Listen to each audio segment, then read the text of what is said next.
Hey guys, welcome back to Clownfish TV. This is Neon. We're going to talk about Doctor Who. Just when you thought we didn't have anything left to say about Doctor Who Series 11, there's always another article to talk about regarding this show. So apparently some of the media is actually starting to fall out of love with Jodie Whittaker's new Doctor.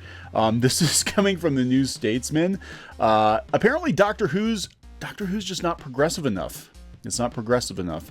Why isn't Jodie Whittaker's Doctor Who the lead character in her own damn show? The impression you're left with is that showrunner Chris Chibnall is simply more interested in his male characters than his female ones. That's actually a very legit criticism, that he was more interested in the companions than he is in the Doctor herself. We're 11 episodes into showrunner Chris Chibnall's new regime at Doctor Who now, a complete season plus a New Year's special, and I've realized that there's something bugging me. That the show is a boring show, John? No. Actually, there are quite a lot of things bugging me. Me too! The endless telling not showing? Yes. The complete lack of subplots? Yes. The scenes with so many characters in that they look like a publicity shot of the polyphonic spree. The dialogue so on the nose that it makes you sneeze. But most of those are obvious, and they've been there all along, and either they bother you or they don't. And if they don't, fair enough, lucky you. There's another, though, that took me an embarrassingly long time to spot, although in my defense, it is hidden behind both the blizzard of preseason publicity and the single best thing about the entire season. Publicity first. The most obvious way in which the series changed this year, certainly the most obvious to normals, was the fact that for the first time it had a female lead as the Doctor.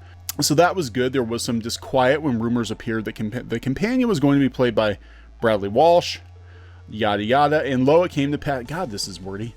Lo, it came to pass that when the show was broadcast, Graham turned out to be bloody good. I agree with that. I actually do like him. But it is the sweet gradual thaw in this relationship that lies... How many words is this that lies the problem? Because you might know something about the storyline I just described. It's about two men. Yeah, basically this is kind of what the problem was with, well, one of many problems with the New Year's special, is that it was about Ryan and Graham and Ryan's dad and a Dalek. With... Because he can only write drama and not science fiction. That is geeky adding lib here. Yeah, Chibnall is not good at writing science fiction. He's good at, well, he's okay at writing drama, I guess. What's more, it's a story that only happens at all because a female character dies pointlessly in episode 1. That is actually it's an example of the trope known as fridging. Yes, they put Grace in a refrigerator, in which horrible things happen to a woman, largely to kick off a storyline about a man. Oh my God, they just accused... I like this guy. I like this guy too. He just accused Doctor Who of putting Grace in a refrigerator. Oh my God. And that's what's bugging me. Despite being the ostensible lead, Whittaker was given no material as meaty as Walsh or Cole. That is true. The Doctor seemed like the sidekick for most of the show. She was just kind of there. And this really was about Graham and Ryan coming to terms with Grace. And Grace dying. Grace getting fridged. This may have been a conscious choice to decenter the Doctor a bit, and that might even be a good idea. All that Lonely God stuff had probably gone as far as it could, but they overshot it and made the first female Doctor kind of well wet. Oh my God, is he... How dare he? Oh, okay, I don't think that really means what I thought it meant. They overshot and made the first female Doctor wet. Hold on a minute. I think he's trying to be serious. She just didn't get to do very much. She just laid there. The impression you're left with is that Chibnall is simply more interested in his male characters than his female ones. They overshot and made the first female Doctor wet. The Bechdel test. Oh, sweet Jesus. I thought we could get through this without mentioning the Bechdel test. The Bechdel test is a way of measuring gender representation in fiction. Bullshit. Geeky says bullshit. To pass, the work needs to include a conversation between two named women about something other than a man. As it happens, I think the new season would pass this test. I'm fairly sure there's a bit where the Doctor and Yaz have a conversation about how to stop a spaceship eating pig creature. But the point of that test is not that a work can only be valuable if it passes, but it's hilariously low bar, which most... Was that spaceship eating pig creature a boy? If it was a boy, it fails the Bechdel test. If it was a boy, it fails a Bechdel test. Wow. Okay, it's a low bar, which most films bang straight into. By the same token, it should have been easy when casting the first female Doctor to not end up telling a story largely about men, and yet they do, and they overshot and made the Doctor wet. John, you actually have some very valid points. I will give you that. Doctor Who felt like this season felt like an ensemble cast, especially. It didn't really feel like it was focused on the Doctor. She was just kind of there, and I kind of expected more, I guess, since they were making such a big deal about having a female Doctor, that she would have more to do, but she really didn't really do a whole lot.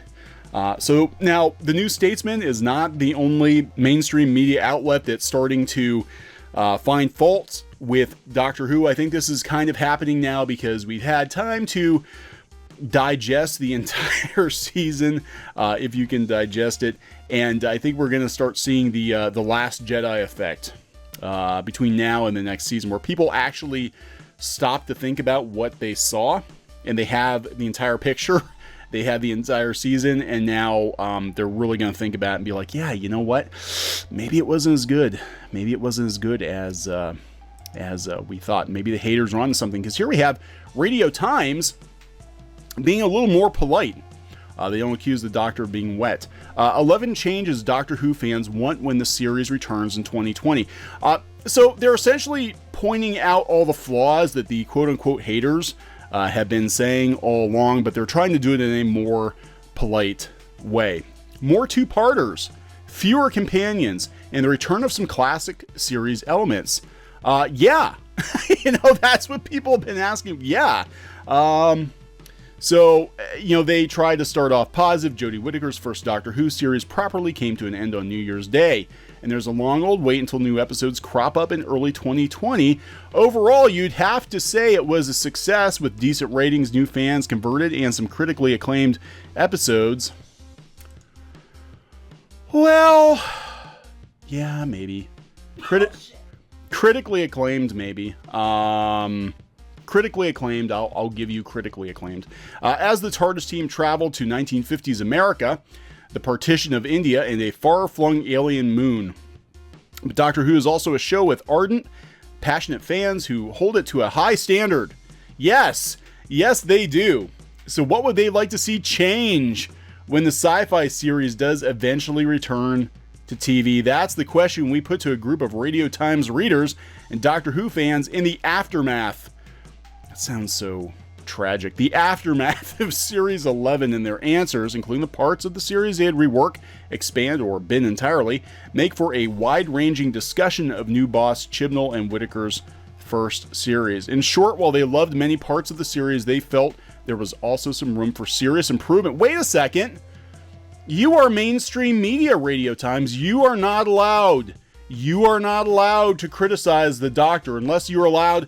Maybe that was one of the terms on whatever paper a lot of these outlets signed, that you can criticize the Doctor now that the show's off the air. While it is running, and you don't want to help tank the ratings, you are not allowed to criticize Doctor Who. But now you can, apparently. Okay, so let's see what they would like. More two-parters, long episodes, and cliffhangers. Yeah, I would agree with that. I think there was no connective tissue between the episodes except for Graham and Ryan, and more Graham and Ryan and Grace in the fridge. Multi-part episodes allow for more story development, exciting cliffhangers, many fans argued, and most seem to believe the most recent series had suffered. Yes, they did. Some of the episodes felt a little rushed. Returning to multi-episode stories would be a good move, but the writing needs to be better and tighter. Ooh. There were several possible cliffhanger moments in the series, but sadly the single episode format means the writers can't make the most of that tension. Others suggested that the episodes themselves could be longer. The TARDIS team are great, but the 50-minute runtime does not leave room for all of them to actually do anything. You know what, though? The other TARDIS teams didn't really have a problem there, but there are too many people in the TARDIS. In other words, fans want more from Doctor Who stories going forward, even if that's just making them a little... No, they want more than just making them longer, okay? More Daleks and other old monsters. One reader says, I'd like to see a good mix next year of new and returning enemies, definitely more Daleks. Yeah, more than one half-assed Dalek, please. That would be nice. Less tentacle porn. I'd like the Cybermen, but with a new twist. Be careful. Be careful what you ask for. The Daleks must be in a dangerous, scary two-parter. They draw the viewers every time. No! They don't draw the viewers every time. Actually, the New Year's special had really, really shitty ratings. So, no, that did not work. This time, still not everyone was so sure about an overload of familiar Doctor Who foes, with one person writing to suggest the 2020 series found a new balance between old and originals. I find returning baddies a turnoff. You need a balance between old and new returning characters. This is probably not going to happen. Everybody wants Captain Jack to come back. I don't think he's ever going to come back. Bring back Jack, Rose, River Song. Oh, God. Maybe K9. I don't know if they would... I don't think... Chibnall doesn't seem as sentimental as Moffat. Moffat loved to throw in those references to the old series. I don't think he's... I think he's going to just go do his own things. Oh, I like this one. Give us some jokes. I thought the whole series was a joke. The whole series was a joke. He says, give us some jokes. I think this series was a little light on humor. Hell yeah. Hell yeah, it was very preachy. Well, you weren't alone, with a handful of fans hoping for more belly laughs in any future series. So Moffat could sometimes be a bit try-hard and self-conscious with the kookiness, but more often than not, he got the humor side of the Doctor and of Doctor Who right, with dialogue studded with one-liners and funny asides. Yeah, this Doctor, none of the people in the TARDIS have a sense of humor. It's boring as hell. There's a lot less of this with Chibnall. Yeah, quite often the jokes we do get are just a bit naff and flat. Yes. More laughter, more of an arc. Again, this goes back to bring back the cold open.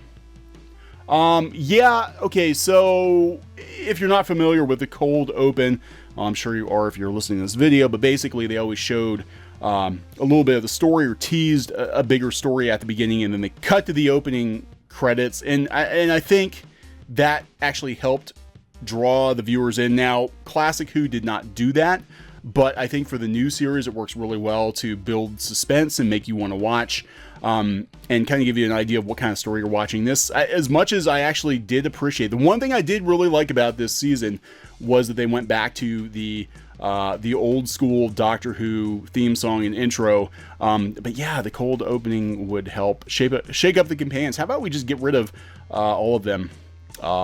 Except for Graham. Maybe we'll keep Graham around. How about we just start over?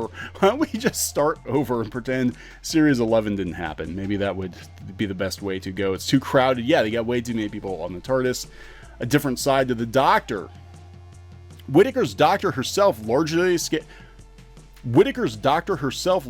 escaped too much criticism. You're not allowed to criticize. You can't say she sucks. Geeky says she's a woman, and you can't say she sucks, with most viewers commending her performance as the 13th Doctor. However, one or two people hope that the 2020 series would add more shades to this particular Rebel Time Lord, and hope for a less passive, more dynamic Doctor.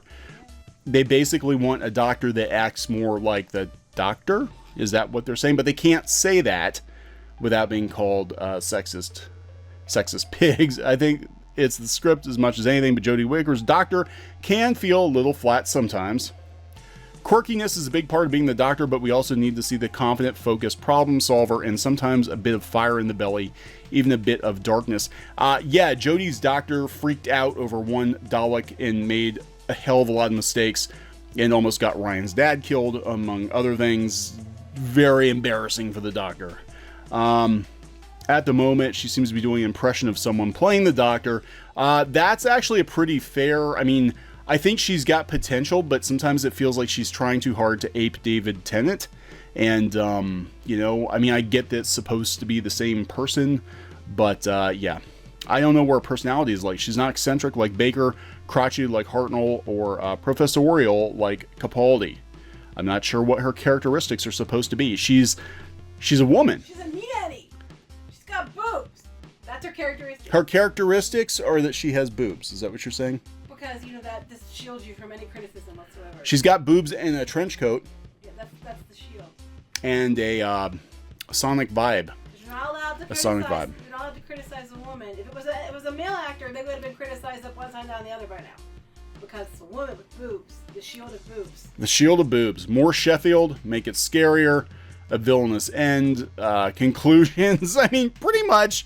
That's a long list. This is a very long list. So it seems to me that now that the series is over and people have actually had time to digest it, that they're politely trying to say that they don't like the show. Does that make them right-wingers?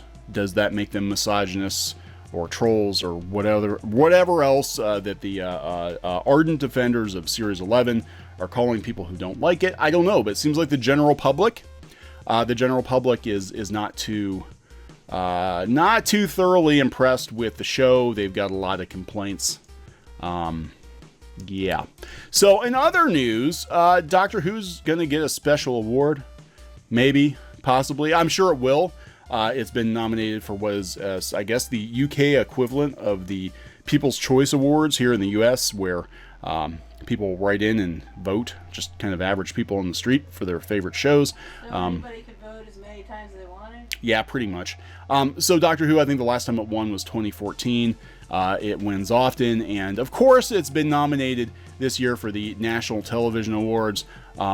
And of course, you know, Jodie Whittaker probably will win, because it would be really embarrassing if the first female Doctor didn't get some kind of award. Right. It would be really embarrassing for the BBC if that didn't happen and she got fireworks and stuff. So that's probably going to happen, just so you know. But yeah, this is really interesting to watch, because there's been kind of a flip in the attitude toward this season. It's almost like people watched it and they're like, was that it? Was that all? You know, what the hell? Pretty much the things that channels like ours have been saying almost all along. The show is boring. It just doesn't quite work. And you know, hopefully they can fix some of that by 2020. I think as long as Chibnall's in charge, I do not think that is going to happen. I think we'll probably get more of the same. So we will see. I'm going to wrap this one up. This has been Neon for Clownfish TV. Subscribe for more pop culture news, views, rants, art videos, gaming videos, and more. And occasional Doctor Who videos as we find news on Doctor Who. We might have a drought for the next year or so, but as we find news, we will pass it along. We'll talk to you later.